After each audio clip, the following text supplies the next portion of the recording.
تو امید یہی ہے کہ وہ کم از کم جو سیاست ہے، جو سیاست ہمارے ججز انفارچونیٹلی پچھلے کچھ عرصے سے سیاست کر رہے ہیں، میرا نہیں خیال کہ اس سیاست میں کا حصہ بنیں گے. اس سیاست میں وہ کسی بھی لحاظ سے وہ پڑھیں گے، اور اس سیاست کے بیکاز کنسیکوینس جو ہے وہ پھر یہ ہے کہ بدنامی، ظاہر ہے سپریم کورٹ کی بدنامی عدلیہ کی ہوتی ہے، اور آلریڈی عدلیہ کے جو چیلنجز ہیں ان کو بیسیکلی ان چیلنجز کو میٹ کرنا چاہیے. اور وہ سب سے بڑا چیلنج ہے کہ انصاف کی فراہمی نہیں ہو رہی اس ملک میں. سو ایک تو یہ بات. اچھا، اس کے ساتھ ساتھ یہی ایک چونکہ فل کورٹ بھی آ رہا ہے، سپریم جوڈیشل کونسل کی بھی میٹنگ آ رہی ہے، اور ججز کمیٹی بھی بنا دی گئی. آپ دیکھتے ہی ہیں کہ سپریم جو جوڈیشل کمیشن ہے اس کے حوالے سے اب کیا ڈیولپمنٹ ہوتی ہے. اور اس کے حوالے سے آپ کو پتا ہے کہ ایک جو 26ویں ترمیم جو آئی اس کے حوالے سے میں نے ایک دو خبریں بھی کی تھیں، اور اس حوالے سے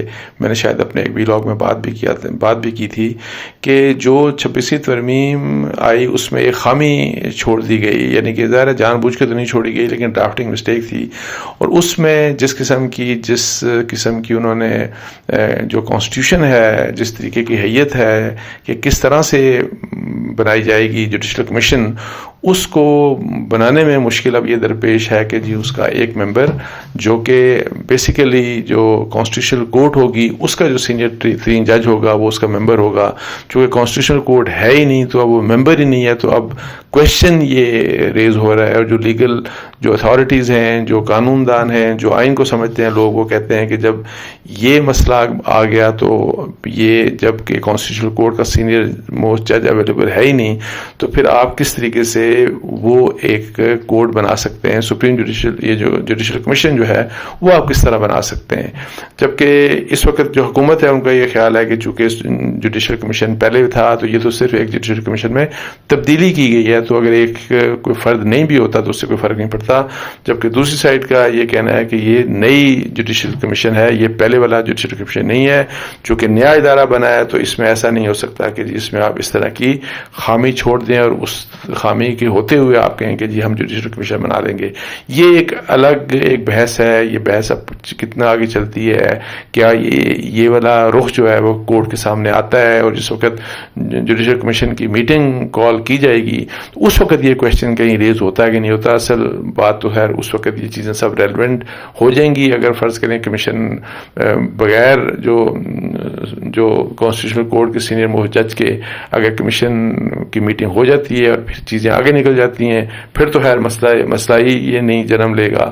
لیکن ادروائز یہ ہے کہ یہ ایک ایسا پرابلم ہے کہ جو بہت سے جو لیگل مائنڈ ہے وہ سمجھتے ہیں کہ جی اس طرح کا یہ کچھ مسائل درپیش ہو سکتے ہیں. لیکن اس کے ساتھ ساتھ چونکہ ہم جوڈیشری کے اوپر بات کر رہے ہیں، اپنے سیاستدانوں کی اپنے جو ججز ہیں، میں اپنے کافی ویلاگز میں اور بہت سے اور لوگ بھی میڈیا کے اوپر ادروائز جو سیاست ہو رہی ہے ہماری جوڈیشری میں، جو ججز جو سیاست کر رہے ہیں، اس حوالے سے آپ کو پتا ہے کہ کافی ڈسکشنز ہوئی، کافی لوگوں نے اس کے اوپر باتیں کی، میں نے بھی بہت بات کی.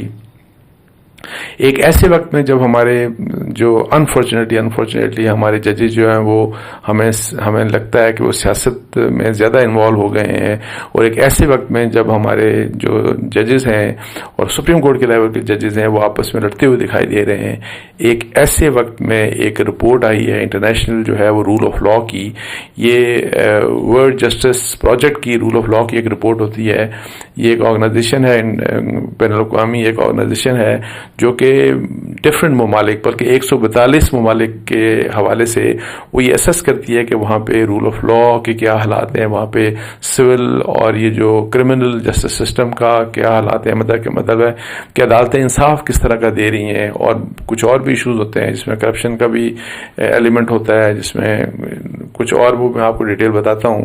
اس کی رپورٹ ایک ابھی آئی ہے 2024 کی رپورٹ. 2024 کی رپورٹ میں جو رول آف لا کی یہ جو ورلڈ جسٹس پروجیکٹ کی رپورٹ ہے، 142 ممالک میں سے پاکستان کا 129واں نمبر ہے. یہ آپ سن لیجئے.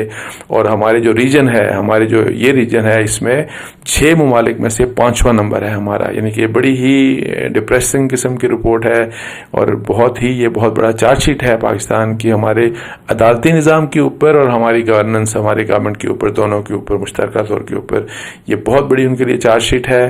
اور میں آپ کو یہ بتاؤں کہ یہ جو رپورٹ ابھی آئی ہے اس میں کن چیزوں کو وہ اچھا، ایک تو یہ بات آپ بتا دوں کہ لاسٹ ایئر پاکستان کا نمبر تھا 130واں، مطلب لاسٹ ایئر ہماری خراب، ہم زیادہ بری حالت میں تھے. سو ایک نمبر کے لحاظ سے ہم اس سال بہتر ہوئے.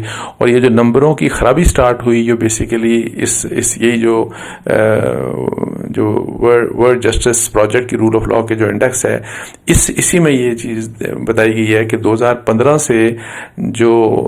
سے پاکستان جو ہے وہ امپروو کرنا سٹارٹ ہوا. 217 اور 18 میں پاکستان رول آف لاء کے حوالے سے جو ان کا اپنی اسیسمنٹ ہے، پاکستان بیسٹ پرفارم کر رہا تھا. اور پھر اس کے بعد لگاتار پچھلے مطلب ہے کہ 2023 تک 5 سال پاکستان نے ڈکلائن ایک دیکھا، یعنی کہ رول آف لاء کے لحاظ سے پاکستان نے ایک ڈکلائن، ہر سال ڈکلائن کرتا رہا.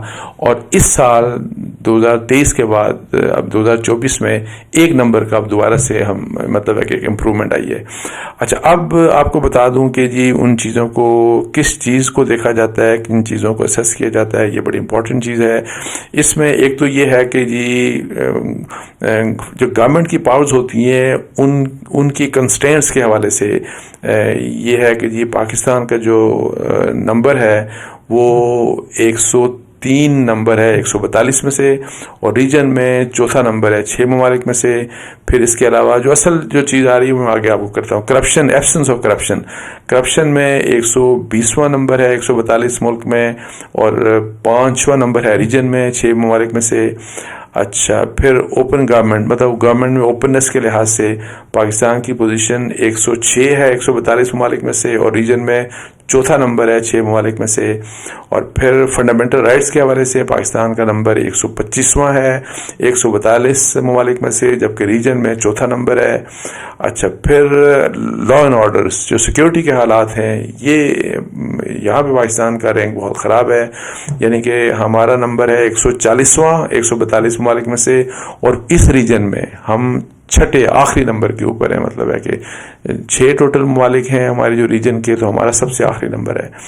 اچھا، پھر اس کے بعد جناب ریگولیٹری انفورسمنٹ آتا ہے. چلیں وہ اتنا ریلیونٹ نہیں ہے. سول جسٹس کا ہمارا سسٹم یہ چونکہ اب انصاف کی بات جو کی جا رہی ہے، سول جسٹس کا ہمارا جو سسٹم ہے اس کے متعلق یہ ہے کہ ہمارا 128واں نمبر ہے 142 ممالک میں، اور ریجن میں ہمارا چوتھا نمبر ہے 6 ممالک میں سے.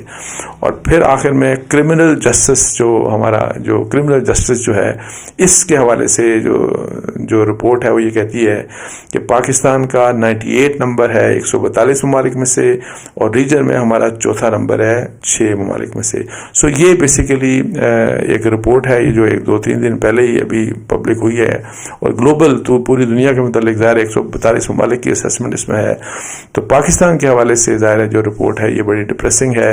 اور یہ وہ چیز ہے جس کے اوپر ایک طرف ہمارے وزیر اعظم کو، ہماری پارلیمنٹ کو اگر غور کرنا چاہیے، تو دوسری طرف یہ چیف جسٹس آف پاکستان، جو نئے چیف جسٹس آف پاکستان ہیں یا آفریدی صاحب، ان کی رسپانسبلٹی ہے کہ وہ یہ چیز کے اوپر غور کریں کہ دیکھیں کہ پاکستان میں سول اور کرمنل جسٹس سسٹم کتنا خراب ہے، اور اس کو ٹھیک کرنے میں ان کا کیا کردار ہے. اسی لحاظ سے رول آف لاء کے حوالے سے تو یہ ایشوز تھے جن کے اوپر میں نے سوچا آپ سے بات کر لوں. اس کے ساتھ ہی مجھے اجازت دیجیے. جزاک اللہ. السلام علیکم و رحمۃ اللہ.